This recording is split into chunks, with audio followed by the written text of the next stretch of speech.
आज का पहला पाठ राजाओं का पहला ग्रंथ अध्याय 11 पद संख्या 4 से 13। जब सुलेमान बूढ़ा हो गया तो उसकी पत्नियों ने उससे अन्य देवताओं की उपासना करवाई। वह अपने पिता दाऊद की तरह प्रभु के प्रति पूर्ण रूप से ईमानदार नहीं रहा। वह सिदोनियों की देवी अस्वरता और अमोनियों के घृणित देवता मिलकोम की उपासना करता था। उसने वह काम किया जो प्रभु की दृष्टि में बुरा है, और वह अपने पिता की तरह प्रभु के प्रति ईमानदार नहीं रहा। उस समय सुलेमान ने यरूशलेम के पूर्व कमोश के लिए और अमानियों के घृणित देवता मोलेक के लिए एक एक मंदिर बनवाया। उसने अपनी दूसरी पत्नियों के लिए भी वही किया, और वे अपने अपने देवताओं को धूप और बलि दान चढ़ाया करती थी।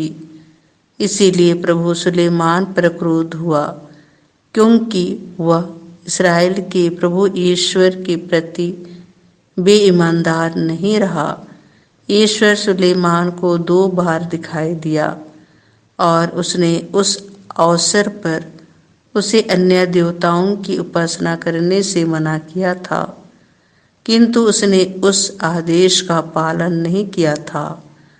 प्रभु ने सुलेमान से कहा, तुमने यह काम किया, तुमने मेरे विधान और मेरे दिए आदेशों का पालन नहीं किया।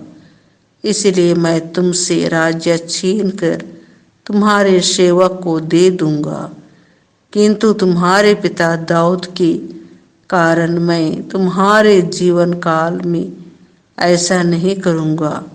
मैं उसे तुम्हारे पुत्र के हाथ से छीन लूंगा। मैं सारा राज्य भी नहीं दूंगा। मैं अपने सेवक दाऊद और अपने चुने हुए नगर यरूशलेम के कारण तुम्हारे पुत्र को एक ही वंश प्रदान करूंगा। यह प्रभु की वाणी है। संत मार्कुस के अनुसार पवित्र सुसमाचार अध्याय 7 पद संख्या 24 से 30। ईसा वहां से विदा होकर तीरुस और सीदोन प्रांत गए। वहां वे किसी घर में ठहरे, और वे चाहते थे कि किसी को इसका पता ना चले, किंतु वे अज्ञात नहीं रह सके। एक स्त्री ने, जिसकी छोटी लड़की एक अशुद्ध आत्मा के वश में थी, परंतु तुरंत ही इसकी चर्चा सुनी, और वह उनके पास आकर उनके चरणों पर गिर पड़ी। वह स्त्री गैर यहूदी थी। वह तो जन्म से सुरूफिनिकी थी। उसने ईसा से विनती की कि वे उसकी बेटी से अबदूत को निकाल दे। ईसा ने उससे कहा, पहले बच्चों को तृप्त हो जाने दो। बच्चों की रोटी लेकर पिल्लों के सामने डालना ठीक नहीं है। उसने उत्तर दिया, जी हाँ प्रभु, फिर भी पिल्ले मेज के नीचे बच्चों की रोटी का चोर खाते ही हैं।